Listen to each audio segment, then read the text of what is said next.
మీనా అయితే ఇంకా ఒక్కసారిగా కోపం పెరిగిపోయి, ఇంకా ప్రభావతిని అత్తయ్యను కూడా పట్టించుకోకుండా తన కోపం అంతా తీర్చుకునేలా అయితే అయిపోతుందనమాట.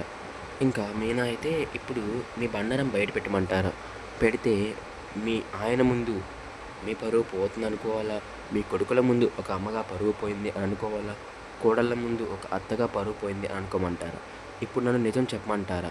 చెప్తే మీ పరిస్థితి ఎలా ఉంటుందో మీరే గుర్తుచేసుకోండి అని చెప్తూ ఉంటే ప్రభావతి బెల్లం కొట్టిన రాయిలాగైతే గమ్ముగా ఉంటుందన్నమాట. ఏం తెలియనట్టు. ఇంకా మీనా ఊరికి మీకు ఆ 2,00,000 ఎక్కడి నుంచి వచ్చాయి? ఎవరిచ్చారు? ఏం చేస్తే వచ్చాయి? అసలు కామాక్షి అత్త అనుకుంటే కామాక్షి అత్తయ్యకి అంత కోపం లేదు. మీ దగ్గరికి ఎలా వచ్చాయి?